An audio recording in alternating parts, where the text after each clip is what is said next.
Yeah.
Meeting of the Saugerties School Board. The emergency exits are to the rear, to the right, and the left. Would you call the roll, please, Taylor? Robert Tobin, Here. James Mooney, Present. William Ball, Here. Jeffrey Riazzi, Here. Christine Bellarosa, here, Carol Kelder, here, Raymond McClary, Scott Colston, here, Timothy Wells. Here. Please rise for the pledge. I pledge allegiance to the flag of the United States of America, to the republic for which it stands, one nation, under God, indivisible, with liberty and justice for all.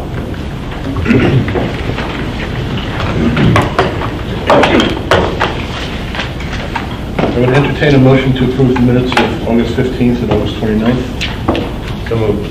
Moved by Mr. Willis. Second? I'll second. Second by Ms. Kilmer. Any discussion? None being heard, I'll call for a vote. All those in favor say aye. Aye. And now, Dr. Danners.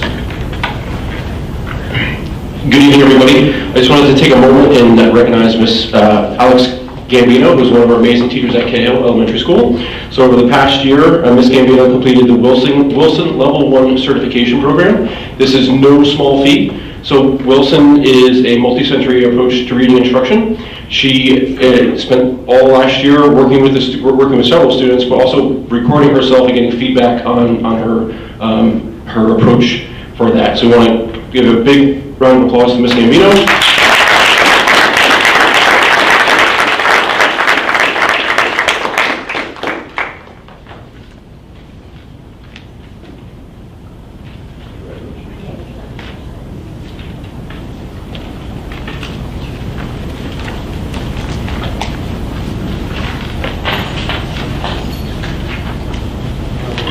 And then this year, we are working with 9 additional staff members to become certified as well. So thank you to those 9 individuals, and hopefully they'll be here next year. Public recognition. Any member of the public wishing to address the board on items on the agenda tonight, please approach the podium, state your name and residence, and feel free to speak.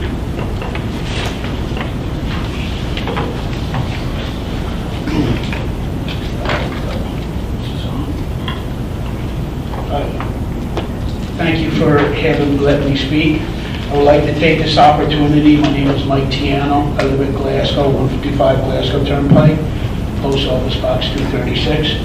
I want to take this opportunity to thank the school board and administration of the school district for letting me come before you to speak. This is a follow-up to Mike Avino, who was here previously. I would like you to consider in your next budget to address giving the volunteer firefighters of the school district a 10% tax break on their school taxes. The fire companies are struggling to keep people active, and any incentive is a big help. I have reviewed the cost evaluation for 100 to 150 firefighters in the township. I talked to Frank Orlando, who's the town assessor, on 9/8/2023, and there are only 47 firefighters receiving town tax credit. We are still active and struggling to keep our community safe. If you would like, I could have firefighters here from all our fire companies. I will have them show up, but I don't think that is necessary. If you need to contact me, my email is here for the fire district. I have a copy of everything I read. The financial fiscal impact statement is on page 2. There's only 47 active firefighters getting tax breaks. It comes to about $2 a household for assessment of $250,000. And on the 3rd page, I have a legal notice from the Kingston School District and a format if the lawyer wanted to follow it. They included a volunteer ambulance service. I did not include that because Diaz Ambulance is a paid service here. So I could entertain any questions, and I would like to give this to the clerk. I don't know whether the clerk or secretary. Right here. Do you have any questions? I don't know. Well, I think the biggest thing, Mr. Tiano, was we were looking for some actual figures so that you provided for us, so we'll review that and see, where we're at with it. Well, like I said, I talked to Frank Orlando, and he said there's only 47. The assessment was for 100 or 150. Okay. That's sad. It's really sad.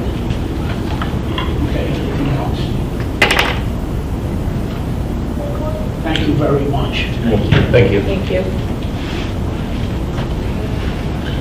Anyone else? If not, superintendent's report. So there will be a presentation in a second, but before we do, I just want to welcome all of our new staff to Saugerties Central School District, starting here for the 23-24 school year. Some of our new employees are at a board meeting this evening. When I call your name, please stand and remain standing until all new employees have been called. Then we can honor them at the end. So Jamie Churchill, Jacqueline Greco, Lee Milikowski, Michael Stager, Andrew Schauer, Paul Tryon, Erica Warren. We also have Kayla Lamb, who I think I saw in attendance. She's in a new role, as well as Chelsea DeFino will be in a new role shortly. So thank you to our new staff.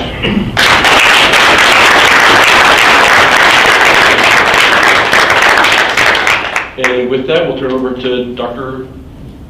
Gwendolyn Rohrbeck.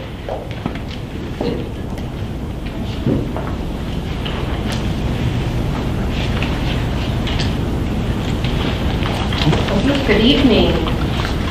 So tonight I'm going to invite 3 other administrators to come up and join me who have helped with the summer programming. So Principal Molyneux, Chelsea DePino, and Trish Pipitone.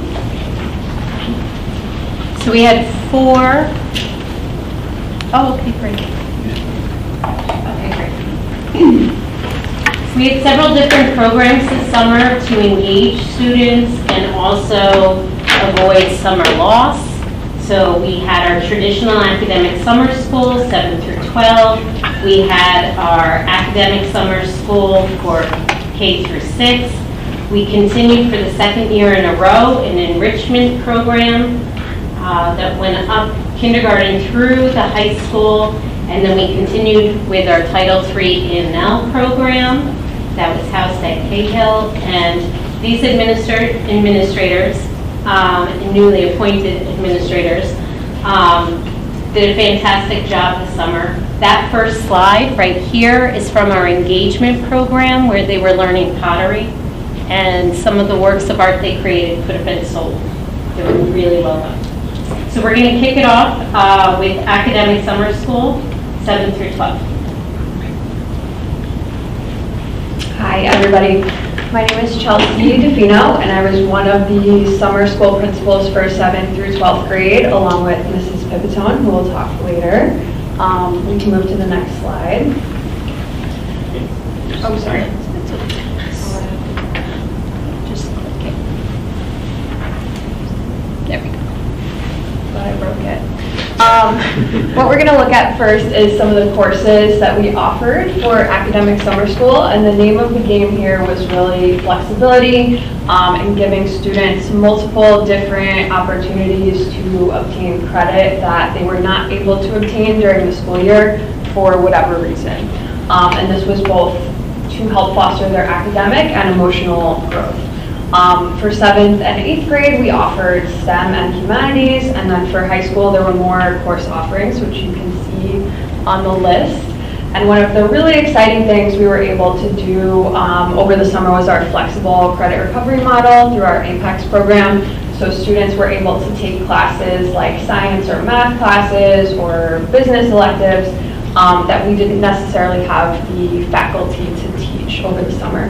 So that was a great success. So what we'll look at next is some of our data for the credit recovery. As you can see, we've reached almost 90% for both the junior high and high school students who enrolled. We had about 100 students total enrolled in our program. And overall, the students were really successful.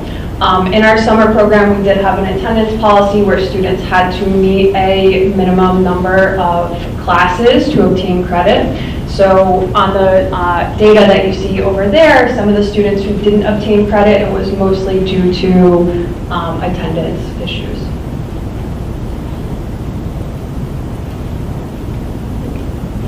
Oh, I totally ruined it. Okay. Great. Here's our Regents exams data, and a couple things I want to just talk about before we get into the Regents data. New York State had a safety net recently that helped a lot of our students, so we really didn't have many students need to take the Regents exam in August, and many of them who did take it chose not to attend summer school for whatever reason. So some of the courses where you see maybe 1 or 2 students took the test and did not pass, those students chose not to enroll in summer school, though we did outreach. So that's just a little backstory on the Regents data. And then finally, embedded through all of our classes, 7 through 12, we did a lot of social emotional work with our social worker who was full-time with us all summer, as well as our SRO. All classes participated in restorative circles with the social worker and SRO, as well as support from Ms. Pipitone and myself.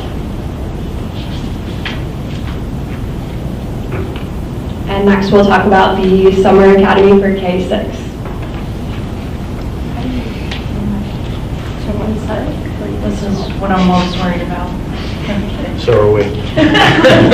Stand by. Good evening, everybody. Okay, so K-6 Summer Academy and our ENL Academy. So as you can see, you have some smiley faces. When I look at these pictures, I see hands-on, intentional learning. Not only are the kids smiling, but they're actually really happy to be there. That I can attest to that. And they're engaged, and they're doing these different activities. And it was like that for the entire 3 weeks that we were there. It was really great. This year was a little bit new being at Riccardi, so I did learn a new building. I did have the pleasure of working with Mr. Tryon. So that was really great also. Okay, so. You can hit next or just I can't see.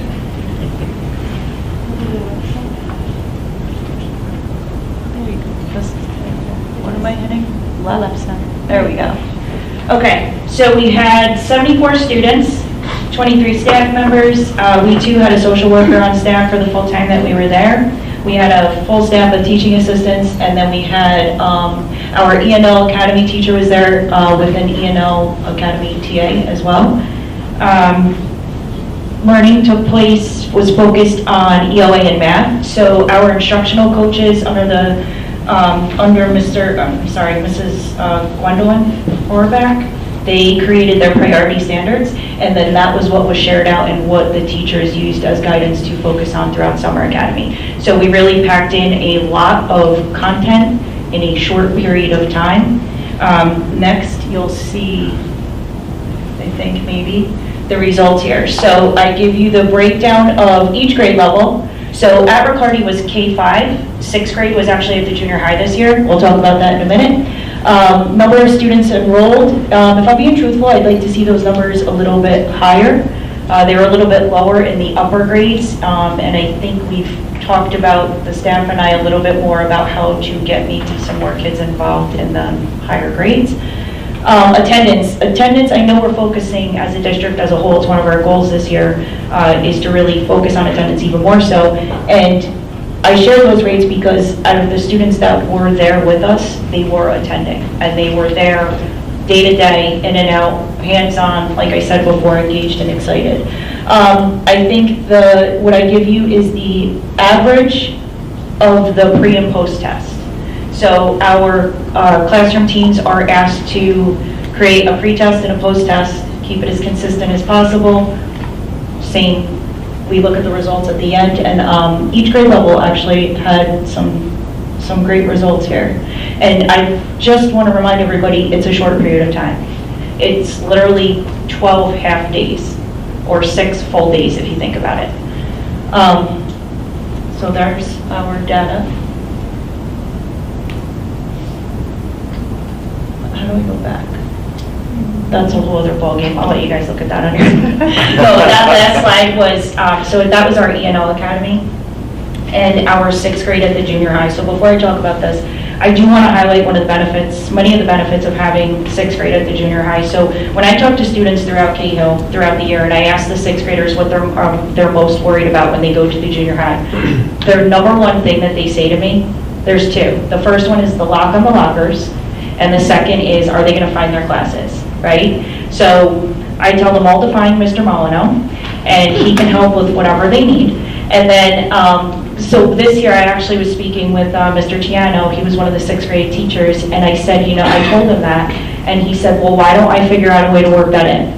So he did. So he actually created a lesson. He made it, there was objectives. Everybody had locks. They practiced their combination, gave them different numbers. They went out to the lockers. In addition to that, Ms. Chacon was the other sixth grade teacher, and what she was able to do is make connections with teachers from the junior high. So they went into the junior high math teachers, Mr. O'Mara, if I'm not mistaken, and they actually participated in a lesson with seventh grade students. So that I thought was very cool. So the picture that I'm not going to go back to is that's what you'll see there. So, and they were not bashful. They participated, they were engaged, and they were excited to be there. So it was a huge benefit for us to have sixth grade up here at the junior high. This last slide here is, embedding of SEL into our day-to-day. At the elementary level, we use responsive classrooms, so I think we have that built in, and we do a very nice job of that. We have morning meetings, we do closeout meetings, so we're consistently checking in and out with the students, beginning of the day, the close of the day.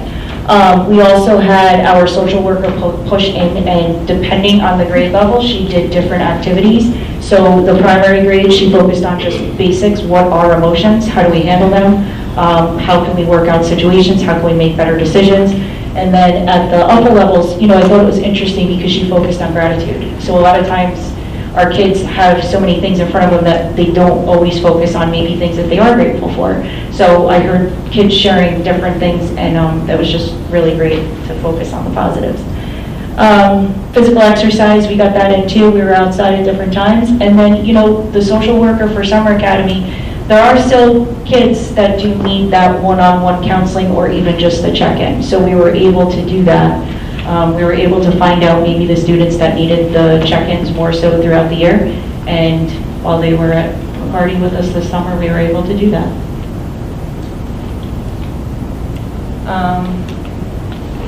Ms. Pipito? Thank you.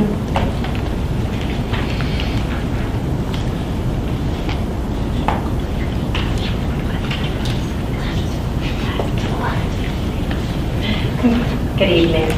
So first of all, I'm really lucky, and I feel really proud to have been a part of the enrichment program both last year and this year.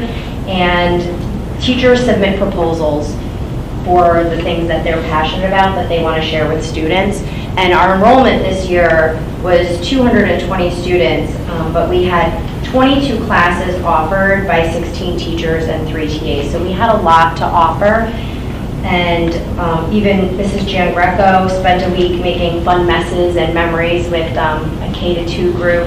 And our own Sheila Melville had a group of kids that she was inviting to have discussions about school lunches and how to make them healthier. And they were, they were including some literature within their studies and, the food pyramid. And so I had stepped in and watched that. We had some really wonderful feedback too. I won't read the whole thing, but I'll just highlight that this parent said summer enrichment offered busing from the different areas of Saugerties, pickup locations at Mount Marion, Cahill, and Morse. And all of the children went home every day with a healthy lunch, and we had a nurse, and that it was accessible by the community, and it didn't go unnoticed by parents.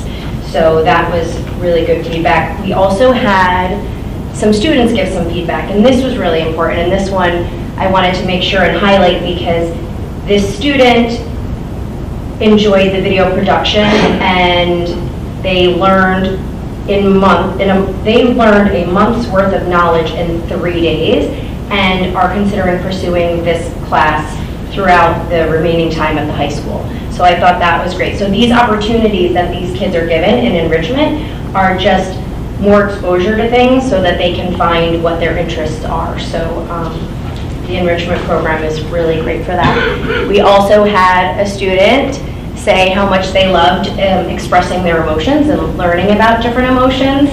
A parent said that the program was a huge asset for their children, and keeping them engaged during the summer was really valuable. So the summer enrichment program is just going to get better. We've just started the program. It's in its second year, so we have lots of plans to improve the participation for the program. The community interest is there, and so we will continue to improve it every year with what we can. There are some really great pictures if anybody didn't get a chance to see it, but there are lots of active participants there, and that's some of the artwork that they did. Thank you. Thank you. So as you can see and you heard, we're really working hard on building programming K through 12 all year long. And to do that, we need a strong administrative staff that is continually learning all year long and collectively learning together. So that was a focus this summer as well. We always have an administrative retreat. We always kick it off by going to the Mid-Hudson Leadership Institute, hosted by Elster Bosis in the beginning of the summer, and then at the end of the summer, we do a large data dive. This year we went down to the grade level, then even more granular, and we will connect that to how we will give targeted feedback this year to all of our teachers. And we're continuing on the visioning and futuring and community building. The community building in those pictures is through Dr. Ersig's attendance initiative. He challenged us to go out into the community, which ended up being a team building event for all of us as an admin team. We took a tour around all of the geographic area of Saugerties, went into the community, introduced ourselves, asked them if they would help us and partner with us in this attendance initiative. I don't think anybody said no. And we had a great time while doing it. And this year, as part of our learning, we don't have vendors. We have learning partners. Rethink is a company that is working with the administrative staff to really think deeply about diversity, equity, and inclusion, and also belonging, and also social justice. But the difference is they're really challenging our thinking on the instructional level. Are we teaching on grade level? What happens to students when we are not teaching on a grade level are some of the more recent challenges they have given us.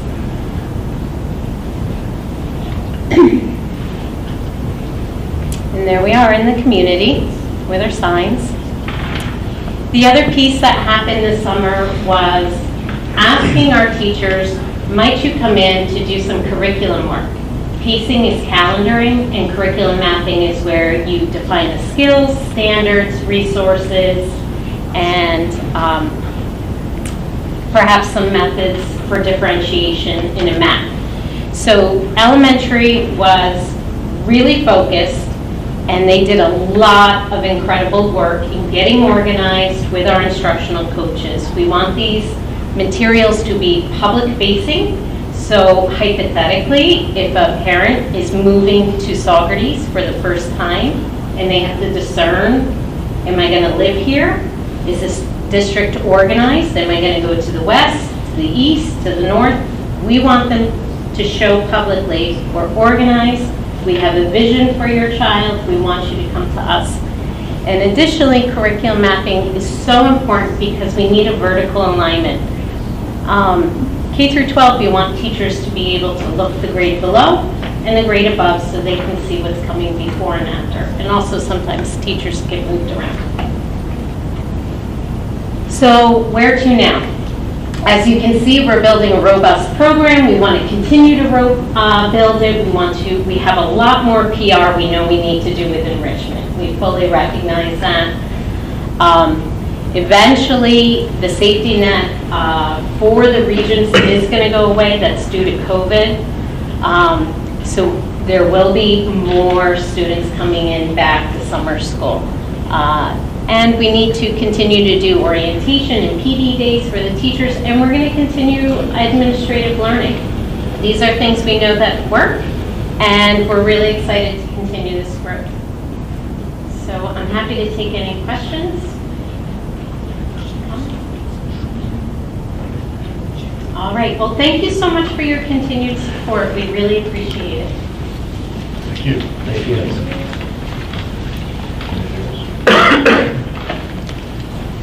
We'll move to board member remarks.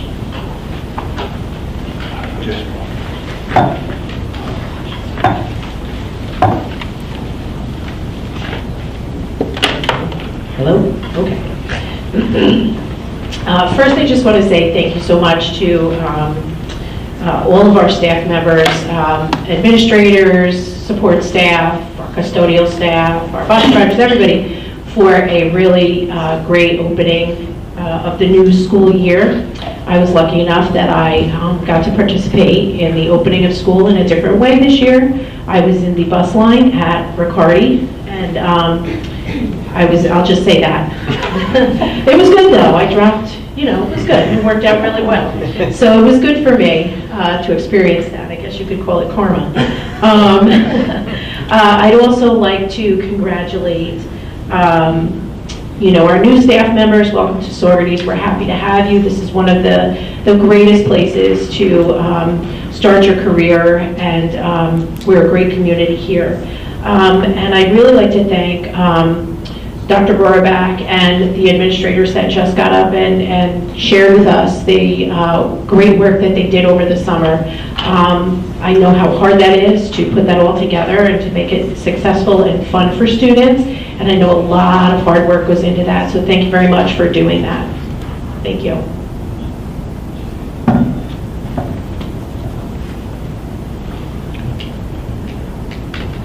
Go ahead.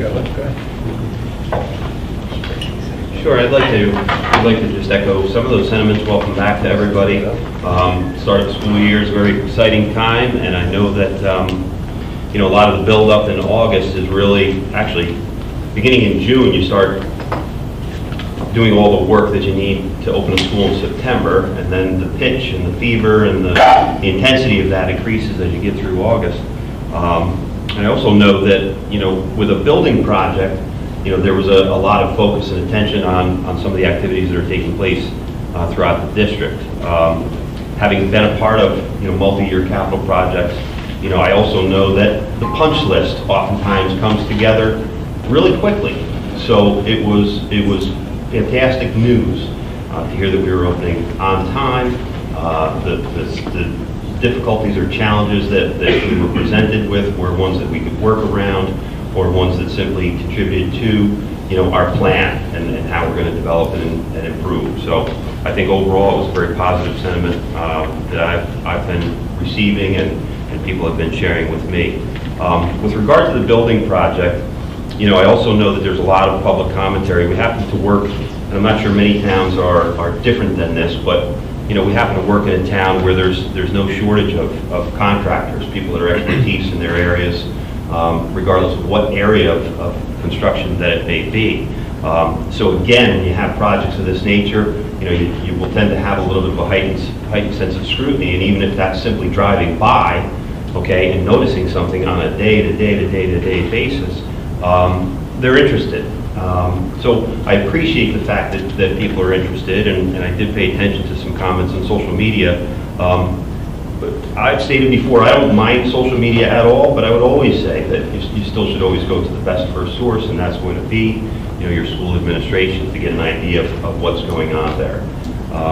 So I appreciate the interest. I appreciate the fact that people are paying attention, and I appreciate the fact that at the end of the day, when we talk about even some of the problems that are going on, we can ultimately say that, what's being done by the district is paying very careful attention to, how the tax dollars are being used, and making sure that, all of the construction is being done in a timely, professional fashion, and that and that we're holding people accountable.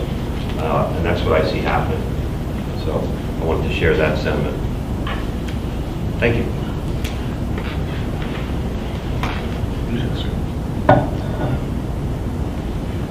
Thank you, Brogan. I want to thank everybody for a wonderful opening of the school year. Things were so smooth, my sixth grader had to run down the driveway to catch the bus on time. And then I want to thank Dr. Warbach for relying on data as much as she does. You can see in the presentation what came up. But at the end of last school year, she was presenting to us and she was pointing out the problem that we have with attendance and people coming to school. And on September 5th, the New York Times had an entire article about the nationwide problem about attendance. So I just want to thank you for being so on top of everything and presenting it so much earlier than the Times did.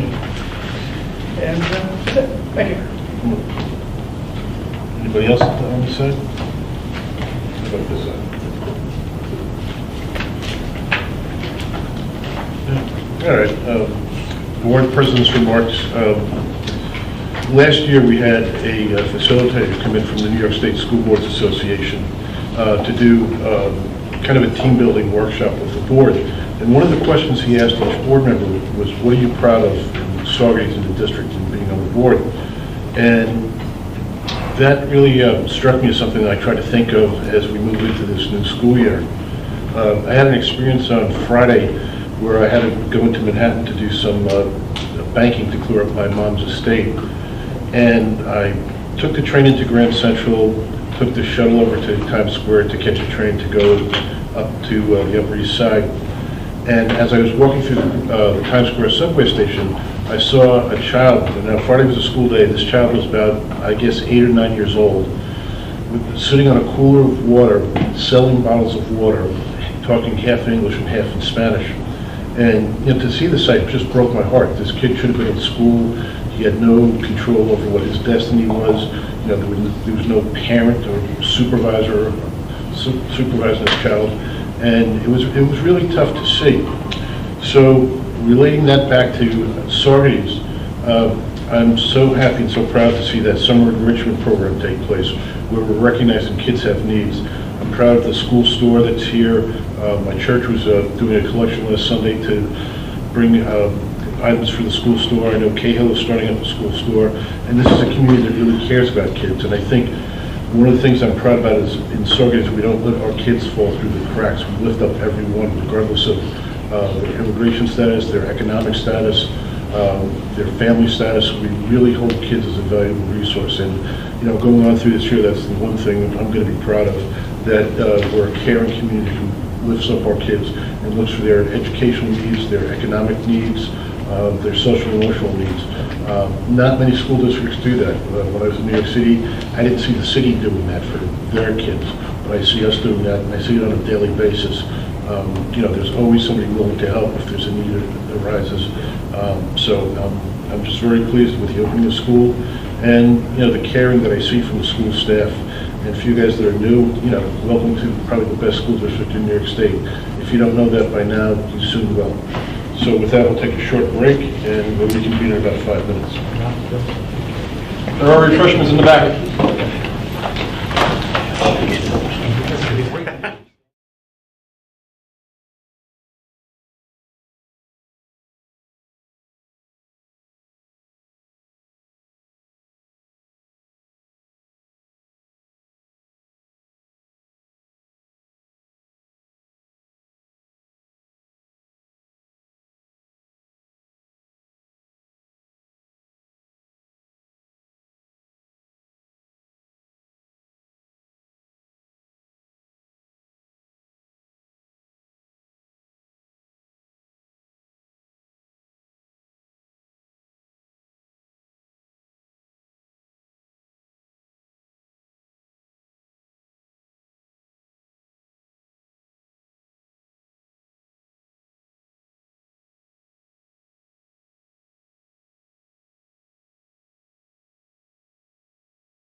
On to personnel.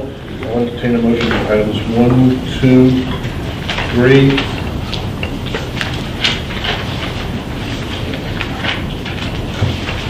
Go with that. So moved. Moved by Mr. Polson. Is there a second? Second. Any discussion?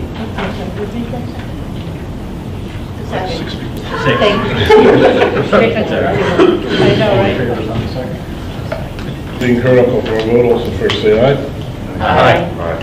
Item 4, appointment to tenure. So, Moved by Ms. Kilder. second. Was that a second, Mr. Wells? Any discussion? None being heard, I'll call for a vote. All those in favor say aye. Congratulations. She is in attendance, Ms. Park?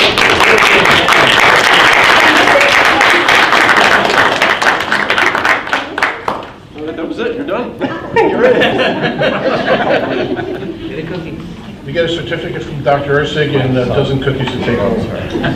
My son works here. Like, he had it last year, and he would go in every day before school, like, sit down, screen football. I'll entertain a motion for business office recommendations K1, 2, 3. So moved.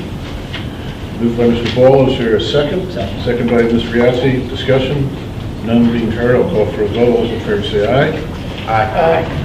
Board action discussion items, I'll entertain a motion for item L1, CSE, CPSC, 504, 504 recommendations. So moved. Moved by Mr. Mooney, is there a second? Second by Mr. Wells, discussion. None being heard, I'll call for a vote. All those in favor say aye. Item L2, policy 5630, I will entertain a motion to approve. Mr. Ball? That was one we're going to discuss. Right. Okay. So Right here. Okay. put the resolution on the Gotcha. table, and then once it's, there's a second, if you want to make the motion? Yep, that's fine. Okay, and then once there's a second, we'll start discussions. Second by Mr. Polson, discussion. Thank you. I did ask for this particular policy to be discussed, and I just want to outline as briefly as I can a couple reasons.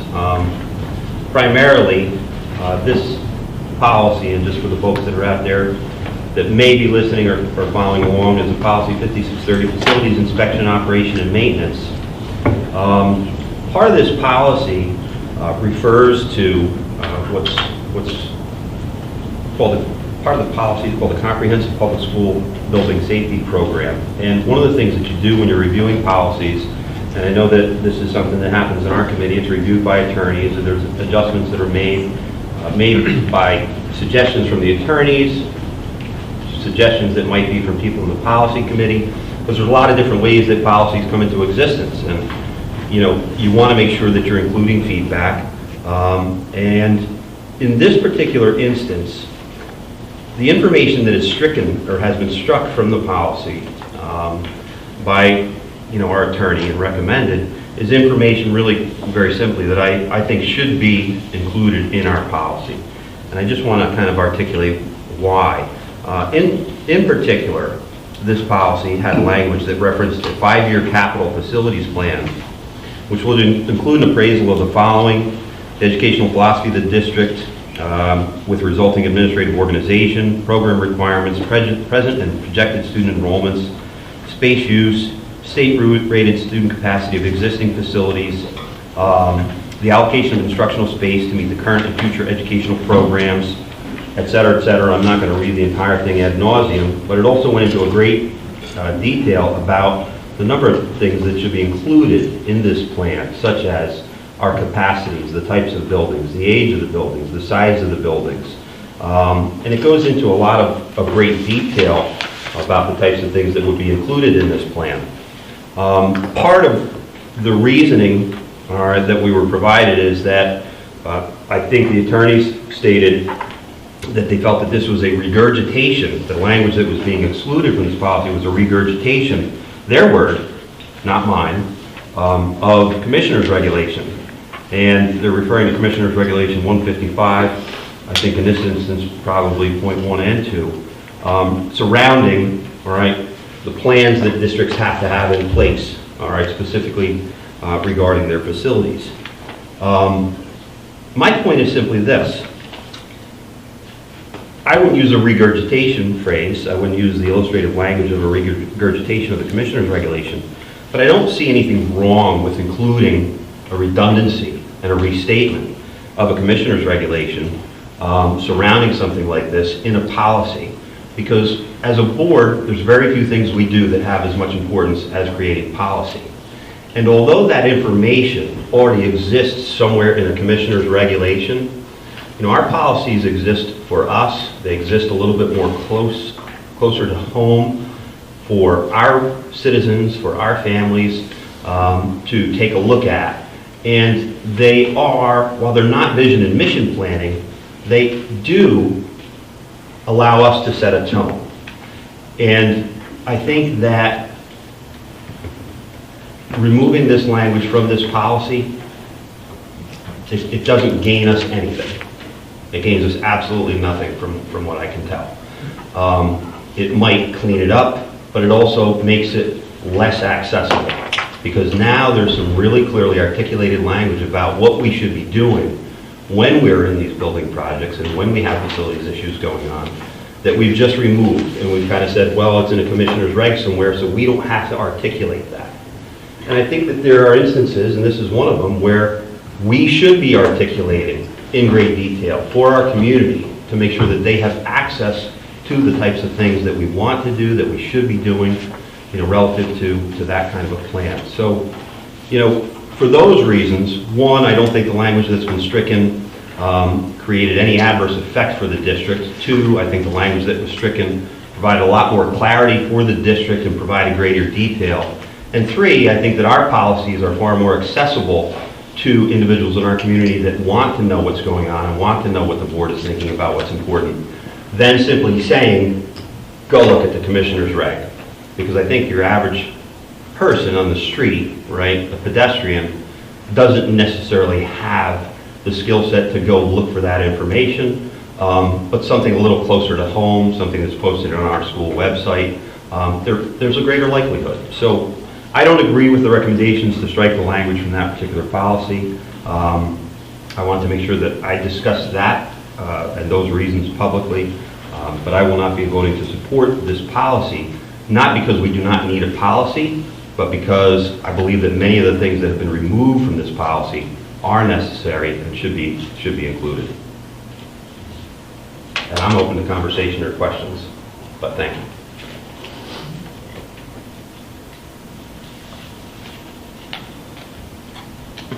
Any further discussion? None being heard, we'll do a roll call vote, Taylor? Robert Tobin, Yes. James Mooney, Yes. William Ball, No? Carol Kelder, No. Christine Bellarosa, No. Jeffrey Riazzi, Yes. Raymond McClary, Yes. Scott Polston, Yes. Timothy Wells. No. Motion carried 5-4. I'll entertain a motion to approve items L, 3, 4, 5, 6, 7, 8, 9, and 10, and 11. So moved. Moved by Mr. Ball, is there a second? Second by Mr. Paulson. Discussion? Ms. Kelder? I wanted to discuss or make an amendment to table item 9 to Okay. discuss in executive session. Okay, is everybody good with that? Yes. So do I need to make a motion? Sure, formally, yes. I'll make a motion that we table item 9 to discuss in executive session. Okay, and is there a second? Mr. Wells? Discussion on the tabling? None being heard, I'll call for a vote. All those in favor say aye. Aye. So I will amend what I was asking for to go to L3, 4, 5, 6, 7, 8, 10, and 11. So moved. I think we have a tie there. So I'll take Ms. Kelman first, Mr. Yossi second. I'll second. Thank you. Any discussion on those items? None being heard, I'll call for a vote. All those in favor say aye. Aye. Committee reports, audit committee? Yeah, so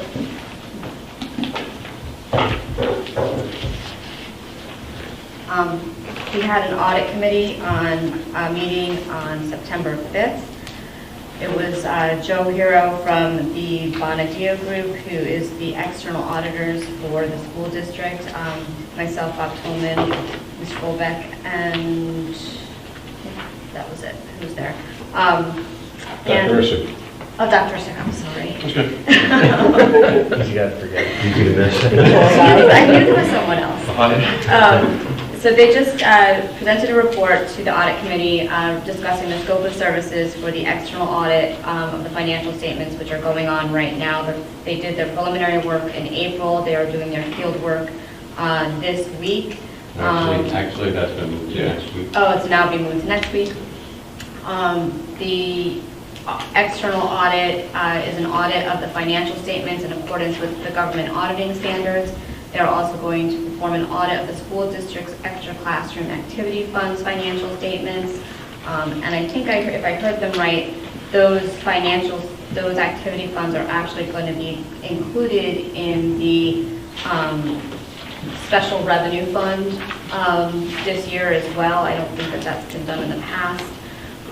They look at the internal controls, they assess the risks within the school district, and look at the internal controls that we have in place in coming up with their testing. They will be, as we said, doing an external audit work next week. The financial statements are due in October 15th, I believe, is the deadline for the financial statements. So I expect that we'll be having another audit committee meeting around then to have them present the actual audited financial statements. Thank you. Facilities? We had our meeting September 6th. A lot of the work that happened here. I don't know if you guys noticed on the way in. All the pavement was done, the exterior insulation and finishing system was all painted and colored. The auditorium work is underway. Let's see, at Morse, the fire curtain over there still has a long lead time. We don't have an ETA on that yet, so if any of your kids are talking about not getting the full gym in PE, that's what that's about. And then Cahill, we're giving the stairs and ramps another go. They would have been done before school started, but they're just not up to spec. That's everything on here. The next facilities meeting is Wednesday, October 4th at 5 p.m. Thank you. Policy? We're on the same schedule. Had our meeting the 5th of September for quite a few for our second reading. A little bit of discussion on one of them this evening. Next meeting is scheduled for the 3rd of October at 5:30. They're fun, they're free. Please come. Thank you. Public recognition. Any member of the public wishing to address the board, please approach the podium.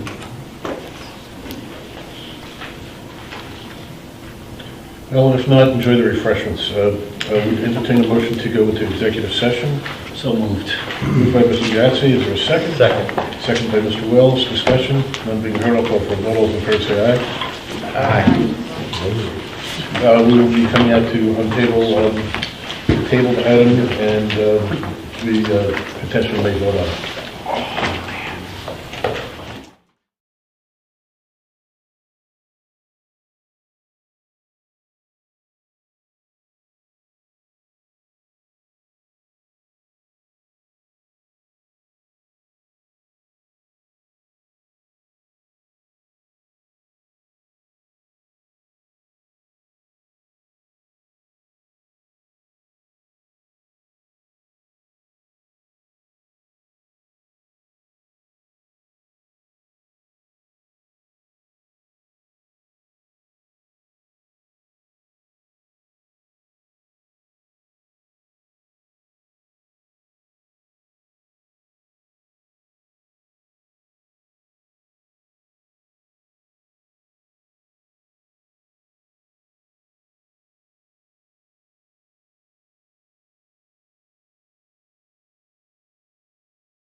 And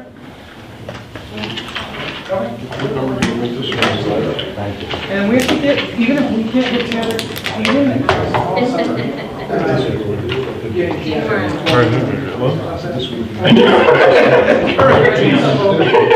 I'd follow it. Well, the one to check it over again, untable. Sometimes it works. And then we gotta vote on that. And then the other one is the new amendment to put the other, this, you know.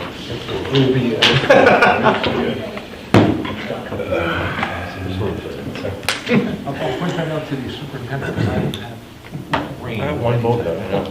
Or one thing that call for and just closing the meeting.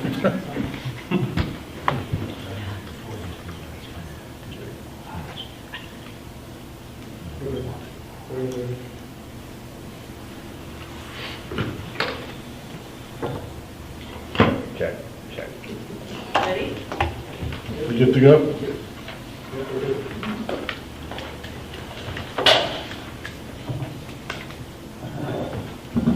So I will entertain a motion to come out of executive session.